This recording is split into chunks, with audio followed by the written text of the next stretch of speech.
May mga usaping pangkalusugan na dapat talakayin ng tama, malinaw at may malasakit. Nandito tayo para gawin yon. Pogscast, Let's Talk Pinay. Ito ang Pogscast, hatid sa inyo ng Philippine Obstetrical and Gynecological Society. May napansin kang maliit na bukol o kulugo sa maselang bahagi. Ang unang tanong, HPV ba ito? Ngayon, ang susunod naman na nakakatakot na tanong, cancer na ba agad? At kung mayroon ka ng genital warts, huli na ba para magpabakuna laban sa HPV?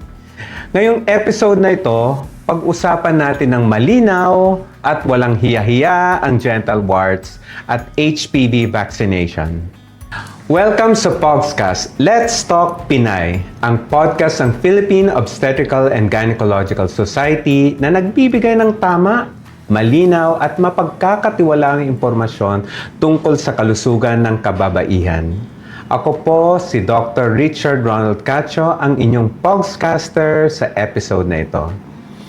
Ang topic natin ngayon ay maaring nakakayang pag-usapan o kaya mahirap pag-usapan dahil ito ay pag-usapan natin kasi maselang parte ng bahagi ng babae ang kulugo o kaya pagkakaroon ng human papilloma virus. Maraming tanong kaakibat nito. Okay? So nakakahawa ba ito?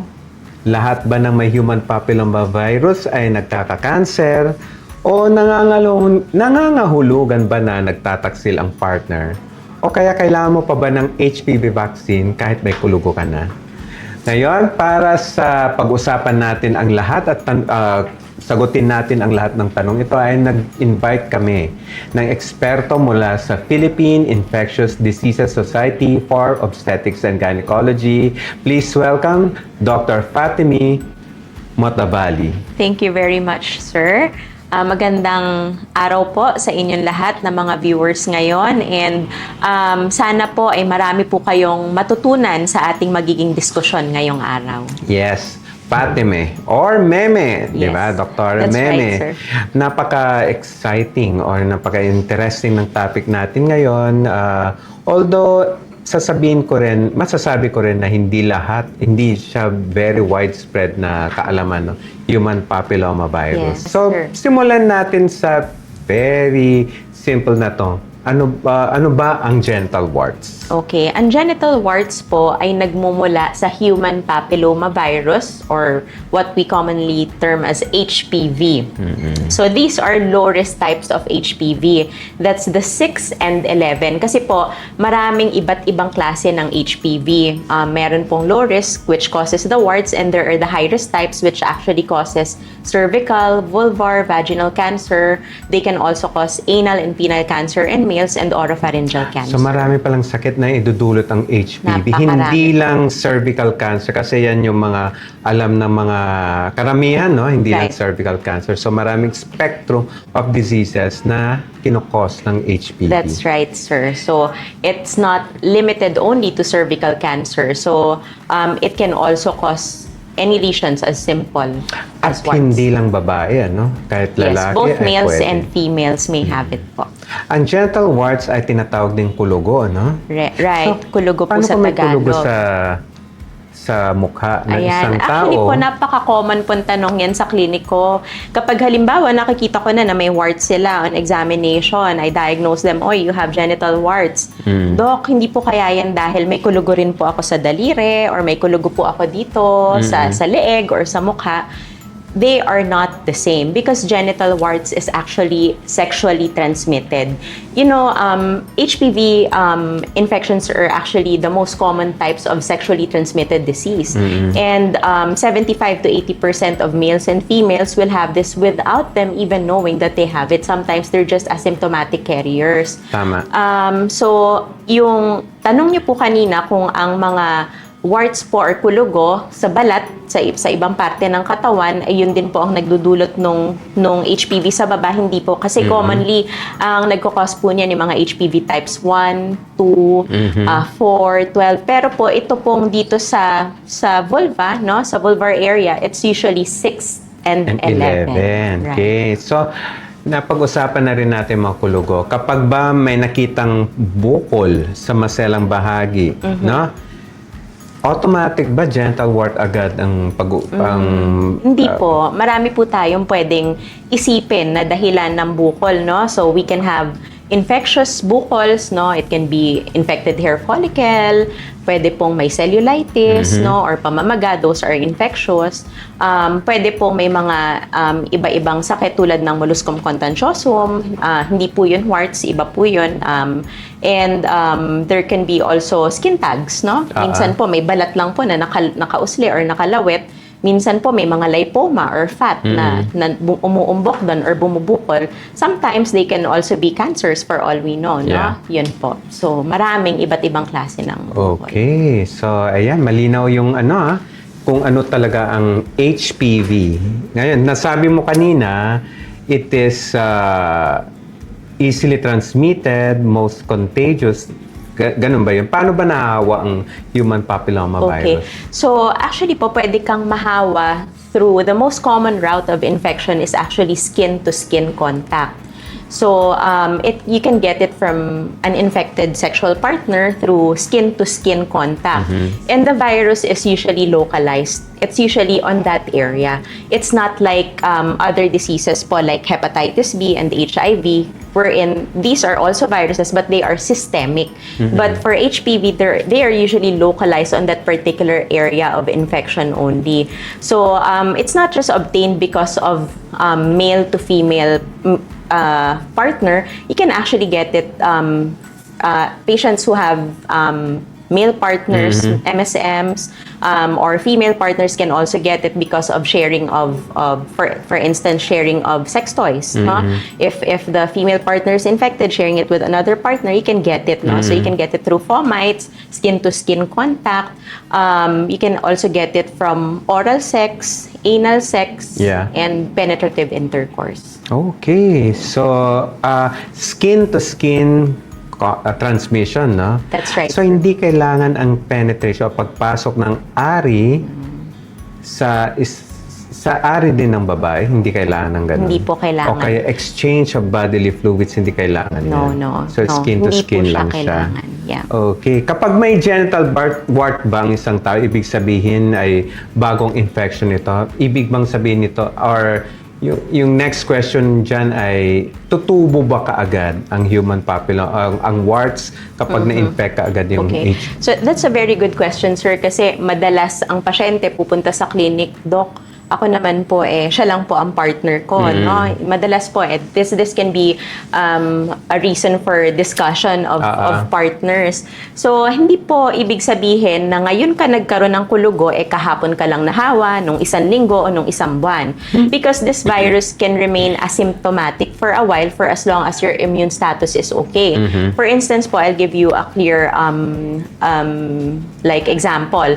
Patients who get pregnant. So, in pregnancy, you're basically immunocompromised, no? Bumabagsak ang immune status mo. So, when you weren't pregnant yet, wala kang warts, then you get pregnant, and then, dyan na po, naglalabasan yung mga lesions mo.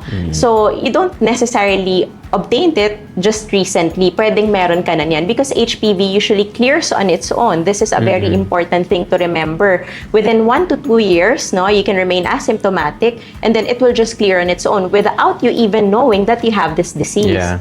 The thing is, when your immune status gets depleted, like for instance, you're deprived of sleep, you're stressed with whatever, no, with work or family, you can have the lesions coming out. Or when you have diseases, like when you're immunocompromised, like when you have HIV or other immunocompromising diseases. Ngayon, ito yung very common question siguro, no? Kapag ba may genital warts, ibig bang sabihin ay prone ka sa cervical cancer or ito ba ay simula ng pagkakaroon ng cervical cancer? Ayan, napakaganda po ang clarification yan, no? Kasi although they are both human papilloma virus, they are different. No, we have to remember that the causes for the genital warts are the low-risk types of HPV. So let's put it in a bracket. So low-risk types, which commonly is because of, as I mentioned already, 6 and 11, And the cervical cancer is also due to human papillomavirus, but these are more of the high-risk types. So, actually, surprisingly, no, worldwide po kasi, we know that 16 and 18 subtypes of HPV, yun po yung pinaka-common rason ng cervical cancer. Pero ngayon, as of latest data po, yung HPV type 52 na po ang pinaka-common sa bansa natin. And later, we will be discussing that why the vaccines are very important. Yeah. Yes. Ang warts ba, kasi parating tinatanong ng mga pasyente ko, Doc, may bukol ako sa puwerta ko, ganyan.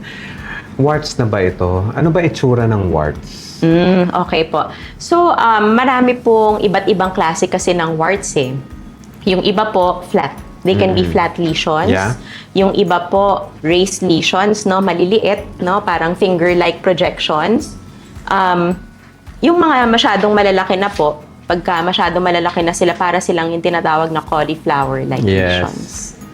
So, ayan nga. Yung human papillomavirus, kapag na-infect kasi asymptomatic, no, wala kang nararamdaman, hindi makati, hindi nakakapag-cause ng fever, ganyan. No, it doesn't.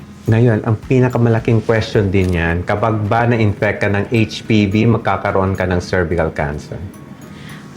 Not necessarily. As I already mentioned po, magkaiba sila. Although they are both HPV, no?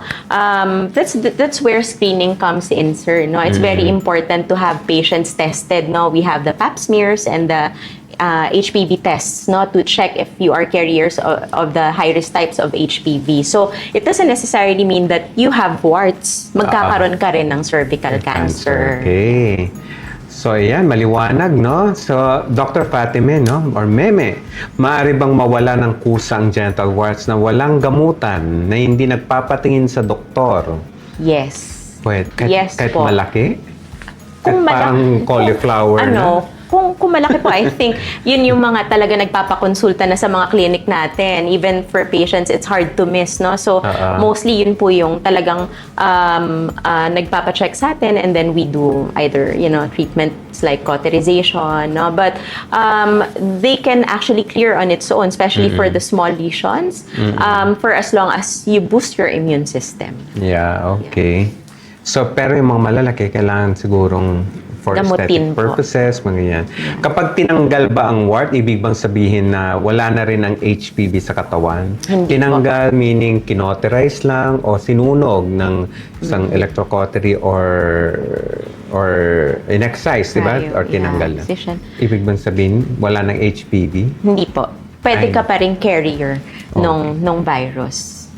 So, yan. Yung mga genital warts, kagaya ng sinabi mo, pwedeng mawala, self-limiting, kumbaga, di ba? Pero paano ba ginagamot? Kung let's say, sinabi ng pasyente, inelect niya na, Doc, paggamot ko na lang yung genital warts. Ano ba yung mga paraan upang maggamot ang genital warts? Actually po, maraming paraan, no? We have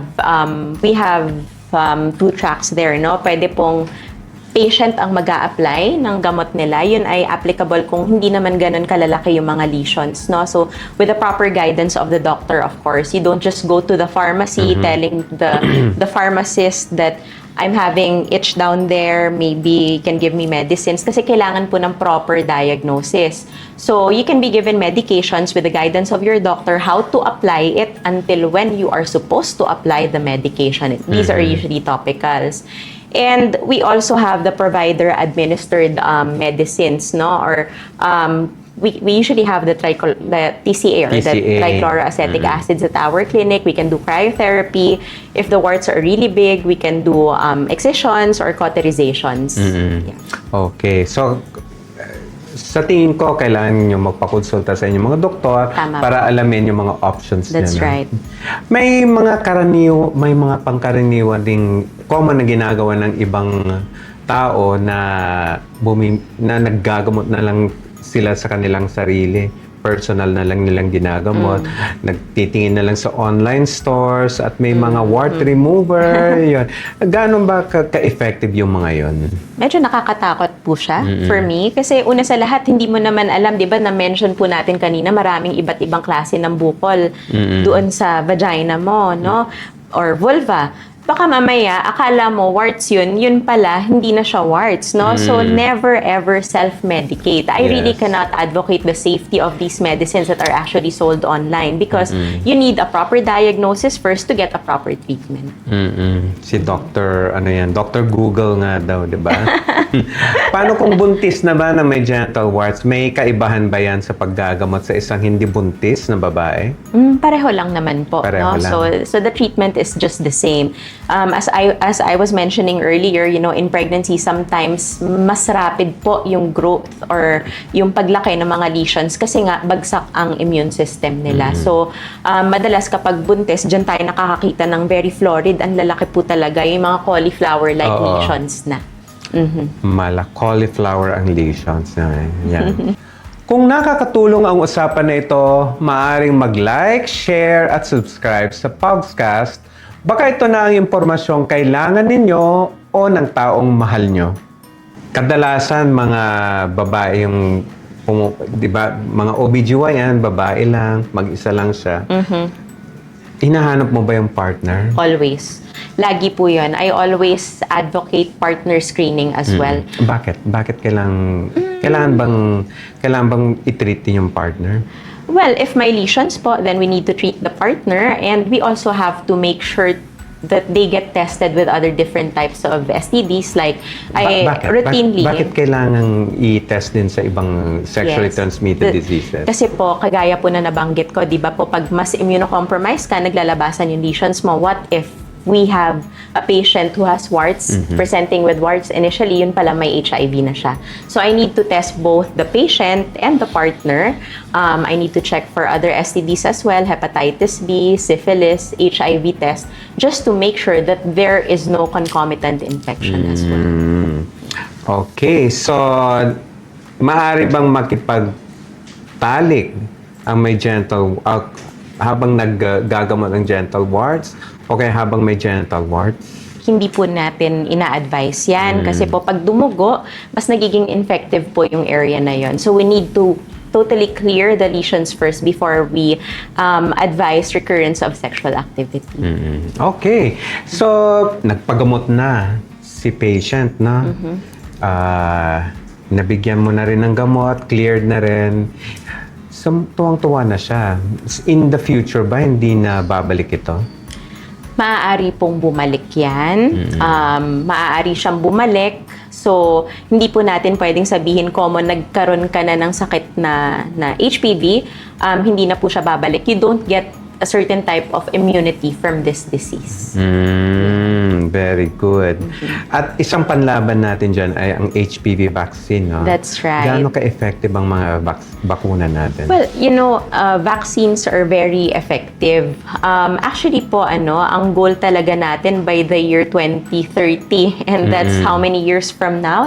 We're already 2026, and that's 4 years from now, is to give at least 90% po na mabakunahan ng HPV vaccine. Nga lang po kasi parang medyo malayo pa po tayo doon sa goal natin na yan. Sobrang layo kasi sa statistics ngayon, 0.3 to 0.4% pa lang. Yan, nakakalungkot po. Nakakalungkot. Pero I'm still hoping na makaka-catch up tayo sa 90, 70, 90 goal natin sa 2030. O kaya man lang i-extend ng konti. That's right. Kasi po ideally, let's go back to the vaccination, sir. Dapat po sana before the onset of sexual activity, that's when you should give the vaccines because nape-prevent mo na agad from there no? So mas mataas po ang efficacy if you give it in the age groups of 9 to 14, at least before they become sexually active. They're already protected, and they already prevent the spread from there. Not like you already have had your sexual debut and then you get vaccinated. Of course, iba po yung magiging epekto ng bakuna. But always, of course, you can get the vaccine even if you are already sexually active because we have patients who ask that. So, Doc, if ganun po ba, hindi na po ako pwede makareceive ng vaccine, you still can. You still can receive the vaccine. Ano ba ang pwedeng maiwasang sakit ng pagbibigay ng HPV vaccine? Ayun. So, napakarami pong sakit, no? Actually, ang nakakatuwa po dito sa anti-cervical cancer vaccine, kung tawagin ng mga pasyente, or HPV vaccine, it doesn't just protect you from cervical cancer, it prevents you from having vulvar cancer, vaginal cancer, oropharyngeal cancer. It also prevents the males from having penile cancer and anal cancer for both sexes po. Lahat ba ay required mabakunahan? Dapat po sana, yes. Ideally, dapat po lahat. Kasi, you see, the worldwide statistics now shows that cervical cancer is the fourth leading cause of cancer-related deaths po talaga amongst females. Still, number one is breast cancer.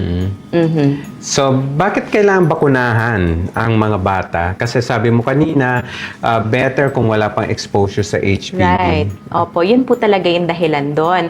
Kasi kapag ikaw, nabablock mo na sa sarili mo pa lang yung virus, hindi ka makakaspread. Yun po sana yung pinakamagandang benepisyo ng bakunang yun. You're already preventing the virus at your level and you're not gonna spread it anymore to other people. May mga nagsasabi kasi na giving the vaccine would give some form of liberty sa mga That's bata. right. Well, it can be right and wrong. But then, it doesn't mean that we give the vaccine, we are actually encouraging them to Yes, become yeah. sexually active. It doesn't follow that rule. It's just that we are probably teaching them to become responsible adults in the Ang importante yun Right? teaching them how to be responsible adults. No? Yeah. Ito rin ang isa sa pinakamahalagang tanong sa episode na to, kapag mayroon na bang genital warts, na makakatulong pa ba ang HPV vaccine? Opo naman. Siyempre, kasi Hindi natutubo, ganon? ito po kasi yung madalas na tanong ng pasyente, Doc, pag nagpabakuna po ba ako, mawawala na po yung warts ko? Yes. So we have to remember that this is not a treatment for the warts, Hindi no? siya- It's not a treatment po, no? But we are preventing you from getting the high-risk types HPV.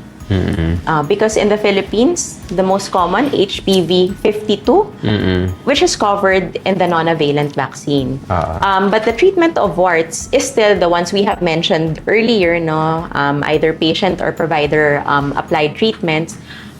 But this is not a treatment for patients with warts if they are thinking of it as a treatment alternative. It isn't po. Okay, so kailangan bang magpa-HPV test o magpa-pap smear bago magpabakuna? Hindi po. No, Hindi no. kailangan. We don't necessarily advise patients to have screening for HPV or pap smear. But these tests, as we know, they are really recommended naman po. Ano? So, pap smears are done every 3 years, right? From the age of 31. 31, yeah. 31. And we do the HPV testing every 5 years po. Yeah, so, but it's not a prerequisite po, kumbaga, prior to getting vaccinated. Yeah. Yeah, even a pregnancy test is not a prerequisite po. Yeah. Sabi mo nga kanina, pinaka-effective ang vaccine kapag wala pang exposure sa HPV. Ang recommendation natin is 9 to 14 years old, no? 2 bakunang cycle, That's ganyan. right. Paano kung may asawa na, ang dami ng anak, pwede pa bang magpabakuna? Yes, opo, pwede pa pong magpabakuna hanggang 45 years old. Beyond it, off-label na po siya eh. Kumbaga, if the patient wishes to receive it, she still may. Actually, yesterday we were in a vaccine congress and meron pong 72 years old, nagpabakuna pa. Yeah, so, but let's just stick to recommendations, no? The best time to get it, so we can start it as early as 9, and for females, we can give it up to age 45 years old. Ako naman, pag humihingi, kahit off-label na, pero sinasabi ko rin na you will still have the protection, pero not The same kind of the protection from the indicated.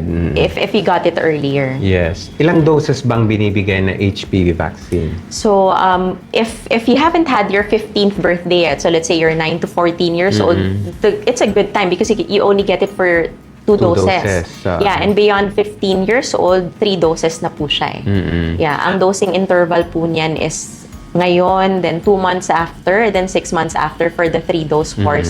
And for those who are in the age groups 9 to 14, they can get it now and then 6 to 12 months later. Yun nga, 0 to 6, no? Yeah. Pero may mga ano rin din. May mga allowed din, di ba? Na dose scheduling. Let's say, na-miss nila, ganyan. Pero yung doktor niya na makakasagot niyan, pupunta Catch na lang up. kayo sa... Yeah, may ika- mga catch catch up up. din natin, no? Right. O di kaya po common scenario na buntis. Nabuntis. Habang nagbabakuna ka. No? O kaya nag-abroad. Pwede bang dalhin ko Common na yan sa lang? mga seafarer patients ko Oo. po eh. May So, mga permutations yan kung kailan pwedeng i-catch up yung mga Right. vaccines sa ganyan. That's right po. So yan, one of the more common questions about this HPV vaccine ay yung safety. Safe Mm-hmm. ba ito? I would say yes, it's very safe because the vaccines have been here for a long time already. Yes. Madalas tinatanong nila, Dok, nagpaplano po kasi ako magbuntis eh, baka po maging baog ako, baka hindi ako lalo magbuntis, no? I might suffer from infertility, but there are no reported cases naman po of those who received the vaccine and actually have been infertile. So the vaccines are very safe. For patients, usually what we get in our clinics is, ang nagiging problem po lang is nagkakaroon lang ng heaviness on the injection site and sometimes local irritation in the area. Mostly yun po yung pinaka-common. Up to this time, I've never had a patient who actually had a syncopal attack, which is also one possible side effects. That's why when we give the vaccine, di po ba sinasabi natin sa patients na antay ka muna dyan for at least 15 minutes, let's just observe you. But Yeah. other than heaviness and sometimes redness on the injection site, the vaccines are very safe. Kapag babuntis, pwedeng makareceive ng HPV vaccine? Hindi po. Yan. Diyan natin iuudlot muna yung pagbibigay ng bakuna. We're gonna give it, even immediately postpartum, we can give it, basta not during pregnancy. So, after pregnancy, after giving birth, no, you can give Yeah, it. you can give it already. Paano kung nagbe-breastfeed naman? She may. Whether she's lactating, no, we can still give the vaccine. Yes. Oo. Okay, so ngayon, ang dami nating napag-discuss, napag-usapan tungkol sa human papillomavirus and vaccine. Para lang ma-emphasize natin yung mga points, magkakaroon tayo ng true or false segment. No? Parang Sige, sir. sasagot ka Exciting kung yan. itong mga paniniwalang ito ay true or false ba. Okay. Number one, kapag may genital wart ba, cervical cancer na agad? Hindi po. Hindi. Kapag ngayon lamang lumabas ang wart, bagong infection na ba ito? Hindi po. Hindi naman. Kapag may genital wart ang partner, sigurado bang taksil na siya at hiwalayan mo na? Hindi rin po. Hindi. At hindi ito dapat cause na pag-aaway. Yeah, gamutin na lang natin, di ba, sir? At yan, yung mga relasyon na yan, gamutin nyo rin. no? Kapag tinanggal ba ang wart, hindi na ito babalik? Pwede pong bumalik. Pwede pa rin, no? Yeah. Gumagaling ang genital wart sa ordinaryong wart remover. Hindi po eh. Hindi ko kasi masabing ordinaryong wart remover, gagaling yan. Kasi una sa lahat, paano kung hindi pala warts yun, pinahiran mo ng, Correct. ng wart remover. Huwag Yeah. tayong Padalos-dalos sa padalos-dalos. treatment, yeah. Kapag may HPV na, wala nang silbi ang HPV vaccine. Hindi po. Mali yun. Pero kapag may cervical cancer na, Ay, hindi na po hindi tayo na pwede, ha? May sakit ka na cervical cancer eh. So the vaccine basically Yes. came in a little too late, kumbaga. Correct. At tandaan, this is not a therapeutic vaccine. Hindi siya nang gagamot. Right. Hindi siya gamot. It's prevention. It's Yeah, it's prophylactic prevention. vaccine. Yeah. Para lamang sa babae ba ang HPV vaccine na to? True or false? No. We can give it to both males and females. Para lang ba sa active, sexually active na babae? No, actually nga, before kayo dapat maging sexually active, magpabakuna na kayo, no? Kapag bakunado na, hindi na kailangan ng cervical cancer screening. Mali. Mali. Opo. Dapat magpapascreen pa rin kasi you have to remember the current vaccine, the non-availant, only covers for 9 different types of HPV, 2 low risk and 7 high risk types. Nakakabaog ang HPV vaccine. Mali po yun. Mali. Maling paniniwala yun. Hindi kumpletong protection ang condom laban sa HPV. Pwedeng hindi po talaga, no? Kasi you have to remember may skin pa na hindi na po protect ng condom. Paano yung scrotum? Nandun pala yung Nandun pa rin. Yeah, so kasi tandaan nyo, skin to skin contact pa rin. Yeah, At kung may it's localized. Cancer ba ang genital wart? Hindi po. No. Hindi. Nakakahawa ba kahit walang nakikitang wart? Ano po ulit yun? Nakakahawa ba? Is it is it contagious kahit wala Yeah, apparent, opo, yes. diba? You can be asymptomatic. You can be an asymptomatic carrier. Yes. Malalaman ba kung kanino nang galing ang HPV? Hindi, wag nating i-judge yung partner. Pwede bang bumalik ang warts pagkatapos tanggalin? Tama na tanong na. Right. Ginagamot ba ng HPV vaccine ang existing wart? No, it's not a treatment, no. It's supposed to prevent. Yan, narinig ko yan sa isang symposium pero sinagot naman ng yun nga, the way you answered it. Maari pa bang bakunahan ang may genital warts? Pwede po. Yeah. Para lang, ayan, tanong na natin, both sexes, di ba? And, yun. So, ang dami na nating na-cover. Thank you, Meme, no? Dami Thank you, nating sir, na-cover for your for human papillomavirus and vaccine. So, sa pangwakas nating segment, do you have any 3 key takeaways para sa ating mga viewers? Well, I would say, prevention is better than cure, right? Alam na natin tong mga katagang ito. So, I would like really everybody to be aware that we have vaccines, that you should be able to get your vaccine sana, get your children vaccinated before they even engage in sexual activity, no? Another takeaway is never treat anything on your own. It's best really to get proper consultation with your gynecologist so that you would be properly diagnosed and treated, no? And lastly, siguro, practice safe sex and of course, be loyal to your partner. Tama ka dyan, Fateme. Dr. Matavillo. Napakalinaw ng ating discussion ngayon, no? Ngayong episode na to. Kapag may napansing bukol o kulugo sa maselang bahagi, huwag mahiyang magpatingin. Huwag agad isipin na cancer yan, no? Huwag ding agad sisihin ang sarili o ang partner. At higit sa lahat, huwag maglagay ng ordinaryong wart remover o kung ano-anong home remedy sa sensitibong bahagi ng katawan, no? Right. Ang genital warts ay maaaring gamutin, ngunit maaari itong bumalik kagaya ng na pagdiskasan. At bagamat ang HPV vaccine ay hindi gamot para sa kasalukuyang warts, maaari itong makatulong na maiwasan ang mga bagong infection mula sa ibang HPV types na sakop ng bakuna. Maraming salamat muli, Dr. Fatime Motabali. My pleasure, sir. My pleasure. Yeah, I enjoyed our discussion. I really enjoyed it too. Okay, so I enjoyed this discussion and napakalinaw, sensitibo at mahalagang talakayan. Thank you very much. My pleasure, and thank you very much for having me po. Sa bawat yugto ng buhay ng isang babae, may kwento at may tamang kaalaman na dapat pakinggan at maunawaan. Pogscast, Let's Talk Pinay.